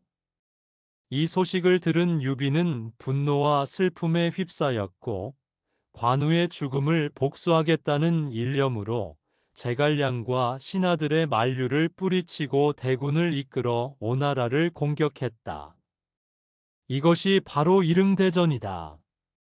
전쟁 초반에는 유비의 군대가 연전연승했으나 오나라의 젊은 장수 육소는 유비의 진격을 일부러 허용하며 시간을 끌었다. 조급해진 유비는 700리에 달하는 강변의 군영을 늘어놓는 치명적인 실수를 범했고 육소는 바람이 부는 날을 기다려 불을 질렀다. 유비의 진영은 삽시간의 불길에 휩싸였고 그의 군대는 전멸에 가까운 대패를 당했다. 이릉대전의 참혹한 패배와 사랑하는 형제들의 죽음은 유비의 건강을 급격히 악화시켰다. 그는 패잔병을 이끌고 백제성으로 물러났지만 다시는 수도로 돌아가지 못했고 결국 병에 걸려 임종을 맞으며 제갈량에게 어린 아들 유선을 부탁했다. 유비는 유선이 황제로서 자질이 없으면 제갈량이 황제가 되어도 좋다고까지 말했으며 이릉대전의 패배는 단순한 군사적 실패가 아니라 유비가 쌓아온 모든 것이 무너지는 비극적 전환점이었다. 사마이는 서재에서 지도를 펼쳐놓고 혼잣말로 중얼거렸다. 제갈량은 결코 가만히 있지 않을 것이다. 그의 북벌은 위나라의 큰 시험대가 될 것이다. 그는 촉한의 지형과 병력을 분석하며 제갈량의 전략을 예측했다. 228년 봄, 제갈량이 마침내 첫 번째 북벌을 시작했다는 소식이 허도에 전해졌다. 조예는 긴급히 군사회의를 소집했다. 총나라의 제갈량이 기산으로 진군하고 있다. 누가 나가서 막겠소? 많은 장수들이 자원했지만 사마이는 침착히 나섰다. 폐하, 저에게 이 일을 맡겨주십시오. 제갈량의 전술을 잘 알고 있습니다. 조예는 그의 자신감을 믿고 군사를 맡겼다. 사마이는 즉시 서쪽으로 향했다. 그는 장수들에게 말했다. 제갈량은 기만 전술에 능하다. 그는 반드시 양동작전을 사용할 것이니 우리는 주의를 분산시키지 말고 주요 지점을 견고히 지켜야 한다. 제갈량은 한 군대를 협곡으로 보내 위군을 혼란에 빠뜨렸지만 사마이는 이를 예상하고 방어선을 강화했다. 위군은 혼란을 극복하고 촉군의 진격을 저지했다. 제갈량은 강력한 저항에 부딪히자 퇴각을 결심했고 첫 번째 북벌은 실패로 끝났다. 사마이는 승리했지만 오히려 더욱 조심스러워졌다. 그는 아들들에게 말했다. 제갈량은 결코 포기하지 않을 것이다. 그는 반드시 다시 올 테니 우리는 더욱 철저히 준비해야 한다. 그는 군량을 비축하고 국경의 성벽을 높이며 방어 시설을 강화했다. 과연 229년 제갈량이 두 번째 북벌을 시작했다. 이번에는 진창을 공격했지만 사마이는 이미 모든 준비를 마친 상태였다. 그는 참호를 깊게 파고 성벽을 보강하며 촉군의 포위 공격을 막았다. 제갈량이 도전장을 보내자 사마이는 장수들에게 웃으며 말했다. 제갈량이 나를 성 밖으로 끌어내려 한다. 그러나 우리는 그의 함정에 빠지지 않을 것이다. 그는 성문을 굳게 닫고 지구전을 펼쳤다. 제갈량은 사마이가 나오지 않자 보급의 어려움으로 퇴각할 수밖에 없었다. 사마이는 이 전략을 아들들에게 설명했다. 제갈량의 군대는 보급선이 길어 장기전에 약하다. 우리는 시간을 끌며 그들을 지치게 만드는 것이 최선이다. 그는 병법서를 펼쳐놓고 사마사와 사마소에게 말했다. 전쟁은 힘으로만 승리하는 것이 아니다. 적의 약점을 파고들고 시간을 아군으로 만들어야 한다. 이 전략은 효과를 발휘했고 제갈량의 두 번째 북벌도 실패로 돌아갔다. 사마이는 허도로 돌아와 조예에게 상소를 올렸다. 폐하, 제갈량의 북벌은 실패했지만 그는 다시 올 것입니다. 우리는 국경을 더욱 강화하고 백성들의 민심을 다독여야 합니다. 조예는 그의 충고를 받아들여 군비를 늘리고 사마이에게 더 큰 권한을 주었다. 사마이는 허도의 시장을 돌아보며 백성들의 목소리를 들었다. 한 노인이 그에게 말했다. 사마의경, 전쟁으로 백성들은 지쳤다. 제발 평화를 지켜주시오. 사마이는 고개를 끄덕이며 답했다. 노인, 백성의 안녕이 나라의 근본이다. 나는 최선을 다할 것이다. 그는 세금을 경감하고 농사를 장려하며 위나라의 내정을 다졌다. 234년 제갈량은 마지막 북벌을 준비했다. 그는 오장원에 주둔하며 위군과의 결전을 준비했지만 그의 건강은 이미 심각히 악화된 상태였다. 사마이는 이 소식을 접하고 깊이 생각에 잠겼다. 제갈량이 다시 왔지만 이번이 그의 마지막이 될지도 모른다. 그는 여전히 방어 전략을 고수했다. 그는 제갈량과의 직접적인 전투를 피하며 촉군의 보급로를 차단하고 지구전을 펼쳤다. 제갈량은 사마이를 유인하기 위해 다양한 계략을 썼다. 어느 날 제갈량이 여성의 옷을 보내 사마이를 조롱하자 위군 장수들이 분노했다. 대장군, 어찌 저런 모욕을 참으십니까? 우리에게 나가서 싸울 것을 허락하시오. 그러나 사마이는 오히려 웃으며 말했다. 제갈량이 나를 성 밖으로 끌어내려는 계략이다. 우리가 참지 못하고 나간다면 그의 함정에 빠질 것이다. 그는 조예에게 상소를 올려 상황을 설명했다. 제갈량은 원정을 와서 장기전에 불리하다. 우리는 굳게 지키며 시간을 끌면 그들이 저절로 물러날 것이다. 조예는 그의 전략을 지지했다. 결국 제갈량의 건강은 더욱 악화되었고 그는 오장원에서 병사했다. 사마이는 제갈량의 죽음 소식을 접하고 안타까워했다. 제갈량은 진정한 영웅이었다. 그의 죽음은 천하의 큰 손실이다. 그는 촉군이 퇴각할 때 추격을 시도했지만 제갈량이 죽기 전에 준비한 계략에 걸려 큰 손실을 입었다. 이로 인해 죽은 제갈량이 산 중달을 물리쳤다는 말이 나돌았지만 사마이는 담담히 말했다. 제갈량의 지혜는 죽음 이후에도 위력적이다. 나는 그의 계략에 경의를 표한다. 제갈량의 죽음은 삼국의 세력 균형을 뒤바꿨다.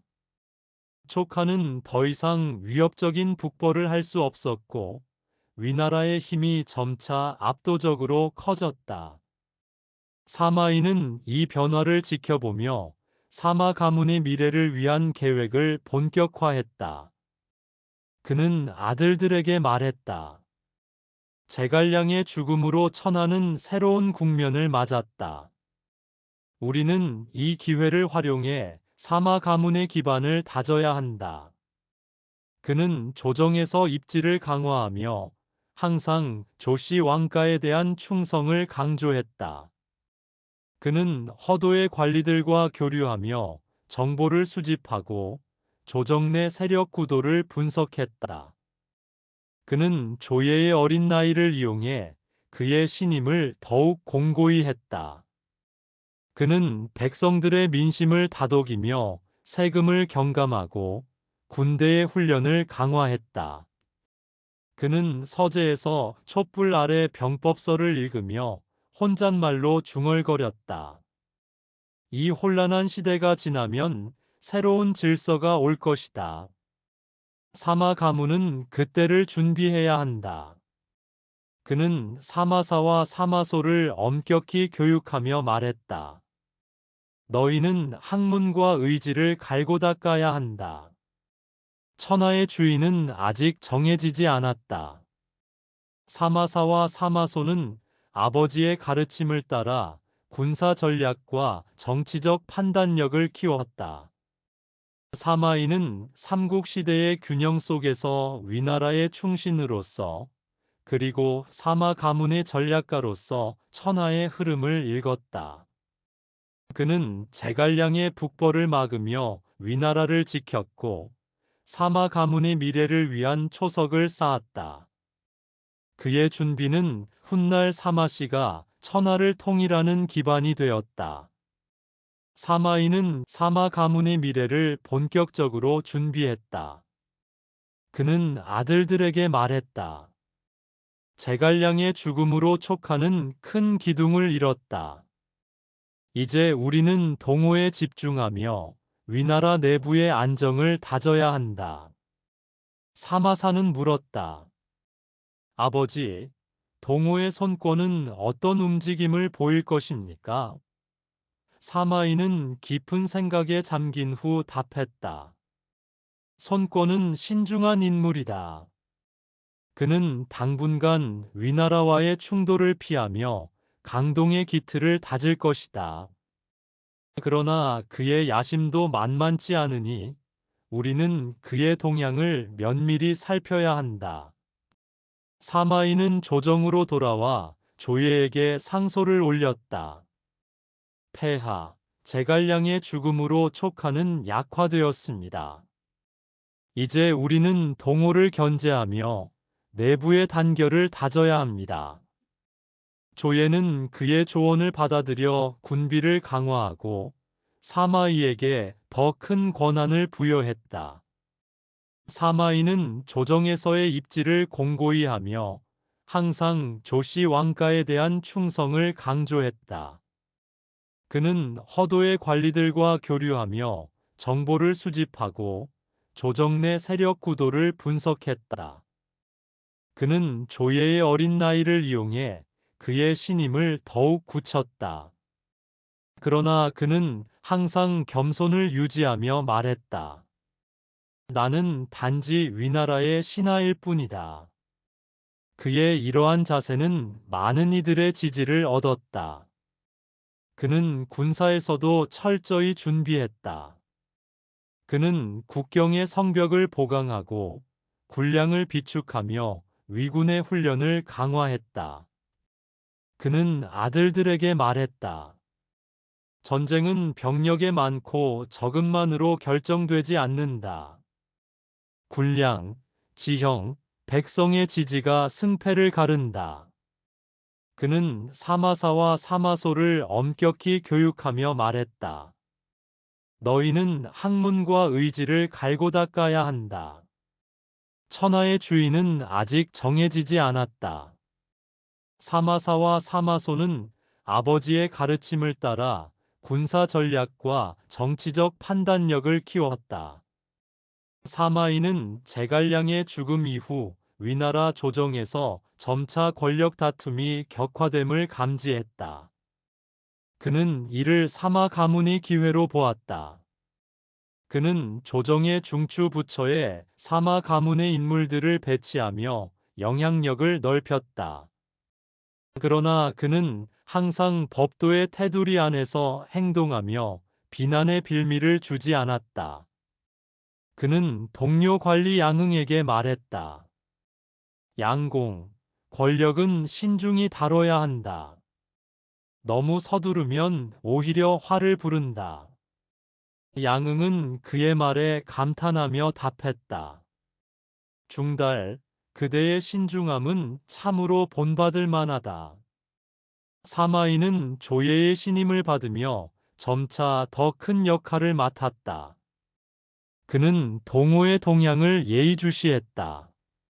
손권은 강동에서 세력을 키우며 위나라와의 충돌을 피했다.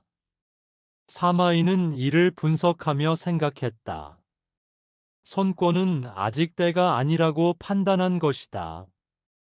그러나 그는 언젠가 위나라를 시험할 것이다. 그는 동호와의 국경 방어를 강화하고 정보원들을 통해 손권의 움직임을 살폈다. 그는 서재에서 병법서를 읽으며 혼잣말로 중얼거렸다. 제갈량의 죽음으로 촉하는 약화되었지만 동호는 여전히 강하다. 우리는 양쪽을 모두 견제해야 한다. 그는 사마 가문의 미래를 위해 조정 내에서 지지층을 넓혔다. 그는 조예의 측근들과 교류하며 그들의 신뢰를 얻었다. 그는 조예에게 말했다. 폐하, 위나라의 안정은 백성과 군대의 단결에 달려 있습니다. 저는 백성의 민심을 다독이고 군대를 강화하겠습니다. 조예는 그의 충성을 높이 평가하며 더 많은 권한을 주었다. 사마이는 이 기회를 이용해 사마 가문의 기반을 다졌다. 그는 아들들에게 말했다. 이 혼란한 시대가 지나면 새로운 질서가 올 것이다. 우리는 그때를 위해 준비해야 한다. 그는 사마사와 사마소를 군사훈련에 참여시키며 실전 경험을 쌓게 했다. 그는 그들에게 병법서를 익히고 과거의 전쟁을 분석하게 했다. 사마사는 아버지에게 물었다. 아버지, 우리가 이렇게 준비하는 것은 무엇을 위한 것입니까? 사마이는 깊은 눈빛으로 답했다. 천하는 아직 주인을 찾지 못했다. 우리는 사마 가문의 이름을 천하에 알릴 날을 준비하는 것이다. 사마이는 삼국시대의 균형 속에서 위나라의 충신으로서 그리고 사마 가문의 전략가로서 천하의 흐름을 읽었다.